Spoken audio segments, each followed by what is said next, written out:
今天是农历15，郑锦辉、郑少军夫妻俩的果品店生意格外火爆。从早上5点到正午，店里师傅们手上的活儿就没歇过。这个叫做发粿，那叫山芽发粿。这个叫老汤煎。一到时令8节，潮汕人家家户户都离不开果。清明节爱吃抱子粿，5月节你爱吃坚粿，7月半天王节爱吃红桃粿。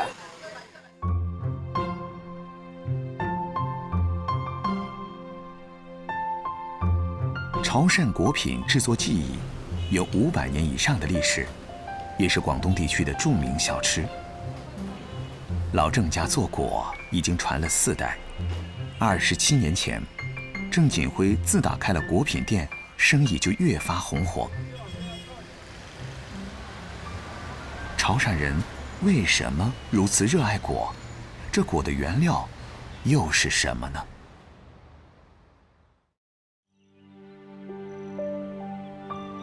潮州凤凰山海拔1391米，是粤东第1高峰，山顶常年云雾缭绕，气象变幻多端。今天雾很大，看一下。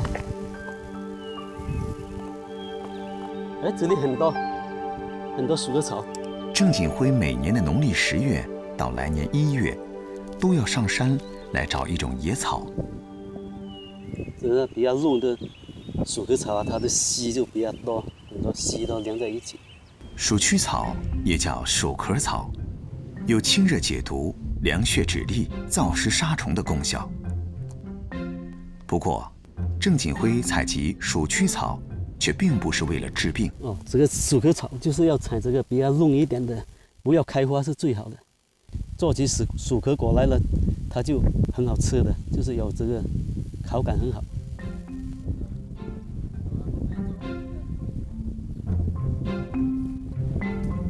今天就采这么多了，够做200-300个。大家来帮忙。原来，鼠曲草是做鼠曲果的主料。鼠曲果黝黑的外表，并没有添加任何色素，而是这种植物的原色。第一次煮的时候就这个苦涩味啊，这个水就不要。那第2次煮的时候，这个水就要流下来。郑锦辉倒下的是用米磨成的粉，这就是做各种果的主要材料。有一股很清香的味道，就是青草味道。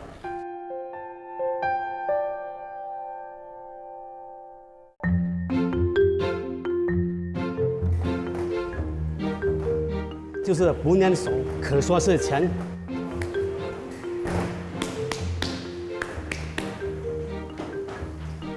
别看现在郑锦辉动作熟练，说起各种果来都头头是道。其实刚开始做果品生意时，他的果品种少，馅料单一，为此他还专门跑到广州茶楼偷师学艺。我一个人就一下子买了12辆这个小车啊，这个点心啊，所以被旁边几个老太太啊都笑死了，说一个人吃这么多，他说好像是很多天没吃东西一样的。其实我就是要看这味道，还要看他们是怎么做的。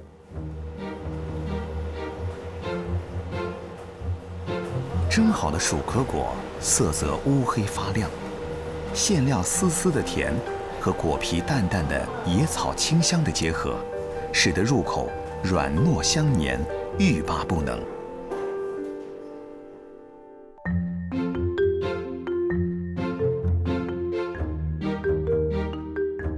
潮汕果品种类繁多，如果说鼠壳果是其中历史最悠久的，那红桃果则是潮汕人1年4季最离不开的果品。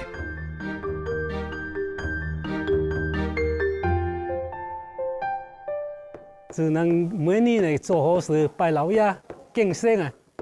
敬生每個做都是都用隻紅桃果。红桃果就代表潮汕味道。潮汕多侨乡，在海外的300多万潮籍华侨把红桃果也带到了海外。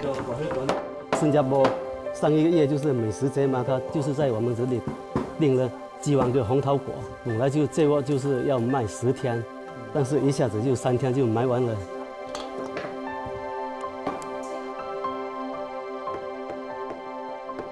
红色是吉祥如意、好意头的象征，所以加了玫瑰红的食用色素做出来的果是粉红色的，颇为喜气。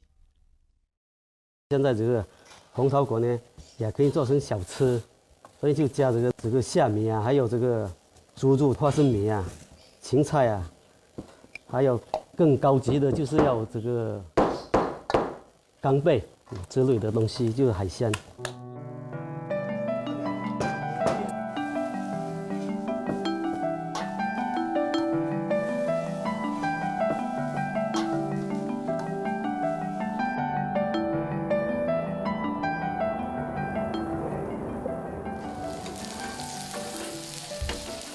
红桃果最好吃的做法是用油煎，可以加点鸡蛋，把果皮煎脆，咬下去却是香软的糯米饭，迂回鱼酥嫩煎，齿颊留香。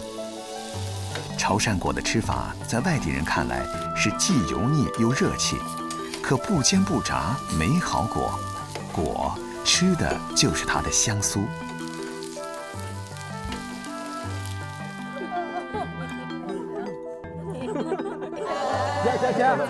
这种大米做成的小吃，看上去简单，其实精细考究，不花功夫是做不好的。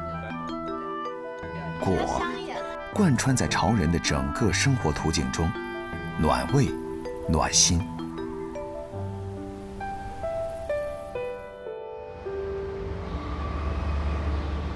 而在广东肇庆，让当地人无论去到哪儿，也会惦记当地的一种小吃。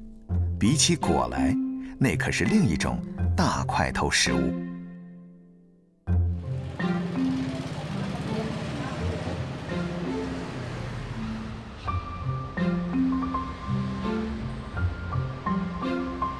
寒冷的冬日，拿上烫手的粽子，一层层剥开，浓浓的糯米香混着五花肉的干、绿豆的绵，入口松化、爽滑甘香。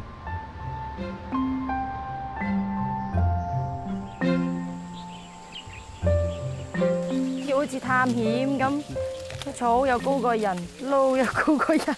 一大早，苏少飞便和表姐带着几个壮丁去山里寻找2样重要的食材。一定要戴手套嚟摘咯，因為咧佢係戒手噶。这叶子不是普通的竹叶吗？为何要冒着受伤的危险，满山遍野去找呢？啲芒葉咧，佢咧生長咗好似嗰啲竹葉咁樣長長嘅，但係咧佢唔係竹葉嚟嘅咯，因為我哋每年都會要用好多嚟包鹼水粽啊嘛，所以咧都要密密咁樣去揾咯。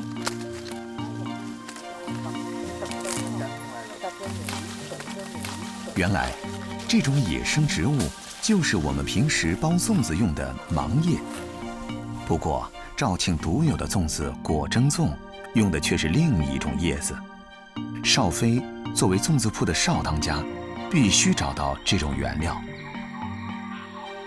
翻過嗰邊一邊嗰度一邊係咪啊？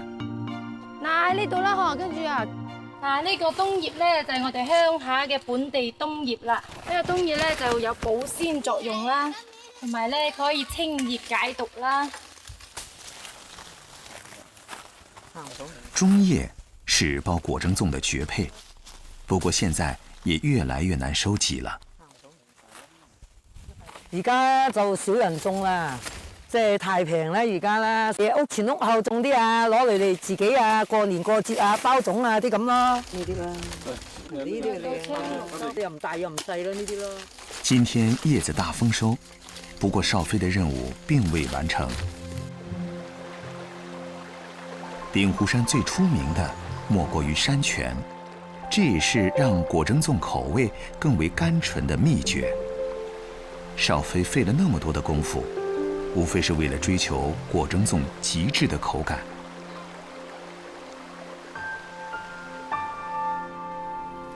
少飞家的老字号果蒸店就开在鼎湖山脚下。清晨的客人不多，少飞抓紧时间和妈妈一起拌料，准备制作。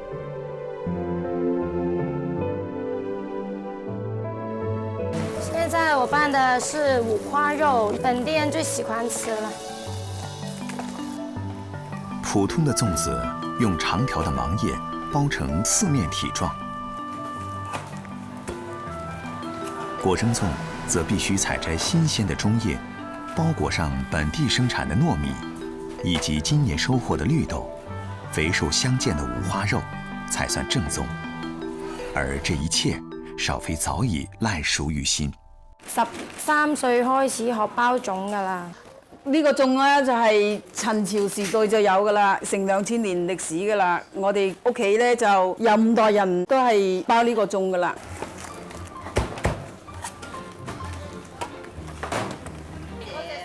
蘇家從1989年開始專心做果蒸粽生意，創始人是少飛的父親蘇達榮。一個大男人做粽子，在當地遠不算體面，但沒想到堅持下來，竟然成了品牌。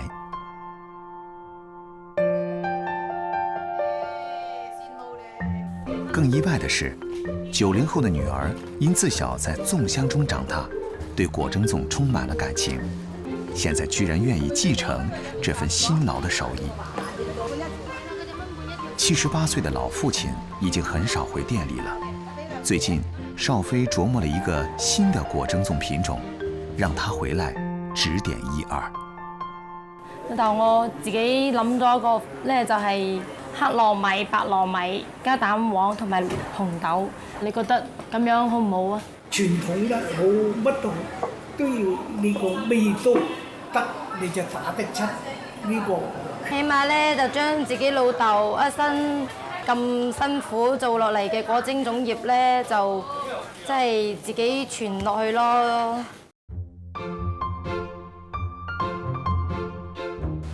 呢個咧就係你嘅品種啦，呢4個都係我嘅。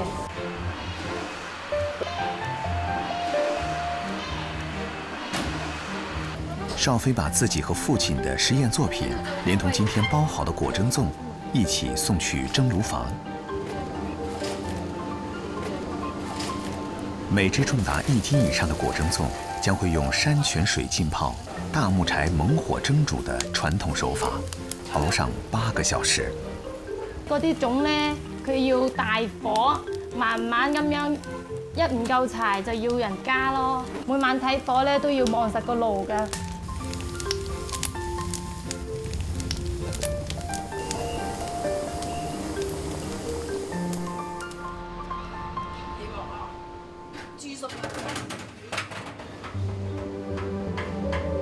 攞清水咧要漂一漂，撇一撇啲油漬，淋一淋佢。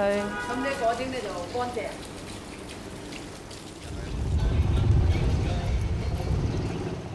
回到店裡，少飛馬上把昨天和父親一起研發的新品種拿出來品嘗。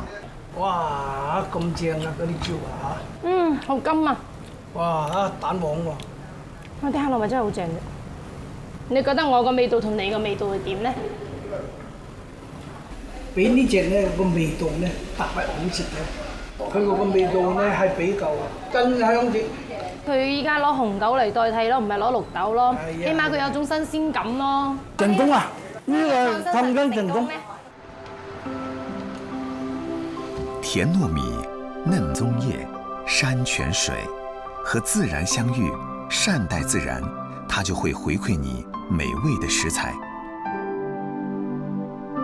少飛以特有的活力和勤勞，守護家傳手作，守護童年安心感的家鄉味道。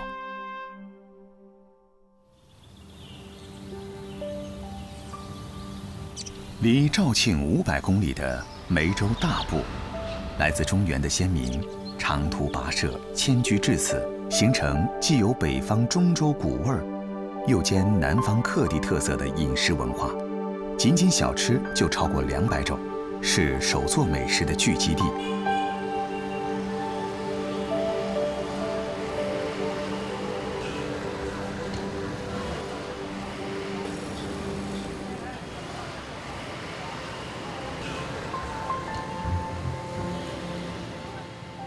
邱怀玲做了30年本地小吃，因为手巧，成为了本地饮食界的名人。她最大的心愿是把大埔美食推广出去。女儿瑞丹也帮着妈妈加把劲儿。啱啱唔來啊，最重要的是可以做一个作为大埔小吃的传承呢，能够一代一代的可以接下去。而且我觉得也有很关键的一点就是做好大埔小吃文化城。是母女俩实现目标的第一步。开业前夕，邱怀玲特地来这儿试试新场地，同时要在这里试试客家小吃里最著名的老鼠板。因为老鼠板呢有它的诀窍，就是说要有熟的跟生的混在一起呢，去发酵呢，它会带来一定的韧性。这个米还有个米香味，这个呢拆起来的时候要拳头要用力。你的5指拳头也要放下去。用蒸熟的米粉团做板婆的古老手法，在这个机械化时代，已经越来越少人使用。手工呢，因为它没有忽略任何一个细节嘛，是要很用心，心用上去了，做出来的东西肯定就有不一样。提供给客人来吃的时候，他们的口味的感觉感受，他们也会有不一样的。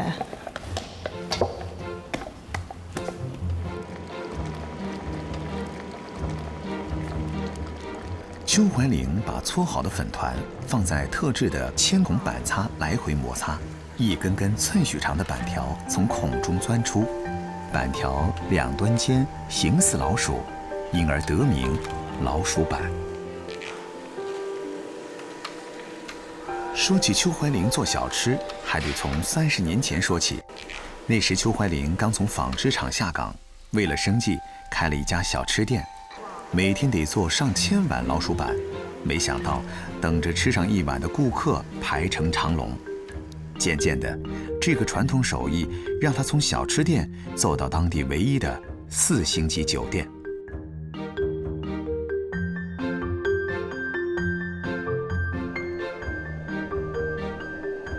邱怀玲的拿手小吃，除了亲民的老鼠板，还有以前只在春节才能吃得上的笋板。馅料就地取材，笋板的皮则是用当地盛产的木薯粉做的。相比用模具切割出整齐的板皮，邱怀玲更喜欢和女儿一起用手去捏板。现在年轻人真的要会做这种板的已经是好少好少了。然后因为薯粉呢，它有一个怪脾气，真的太熟了不行的，太熟它就露馅了。我得好好保护我这个不能露馅。是啊，就没弄好看了，就这样。过年的时候也像北方一样，我们就包笋板啊，也寓意着团团圆圆啊，红红火火来一年。笋板形似饺子，是客家先民带来的中原饮食习惯。但南方不产小麦，聪明的大埔人就把木薯、山芋等制成淀粉做饺皮。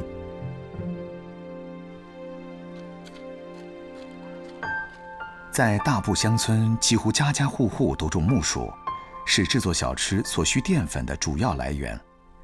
经过5道以上的工序，100斤木薯才能产出20斤淀粉。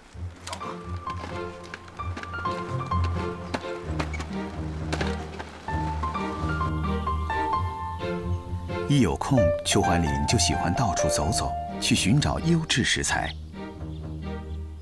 你看那边就有木薯啊，那一大块在挖的，那就是做薯粉的、做笋板的那个原材料。邱怀玲想不到今天运气如此的好，没走多久就找到质量上乘的木薯，当即和农户谈起了买卖。我说阿伯，你能够收多少薯粉？你家里？我家里100多斤都200斤。100多斤200斤，那以后你收成了我就跟你收哦。可以啊，可以啊。然后呢，看其他的农夫有多少，我们有多少收多少啊。就说有1万几千斤，也要，都能要啊，都要的啊。我跟你联系，好不好？好的，你就跟我联络，我也会跟你联络啊。可以可以。过年正是餐厅最忙的时候，邱怀玲通常会提前和家里人聚聚。今天她准备做一道名叫鸭松羹的小吃，不过这道小吃和鸭肉完全没有关系。鸭松羹呢，就是我们祖先传下来的，煮的时候要压，然后吃的时候一咬就断，所以它叫鸭松羹。做鸭松羹是个体力活，邱怀玲的丈夫也过来帮忙。我们客家人认为它是，如果你有孝敬之心的，肯定会送上一碗鸭松羹。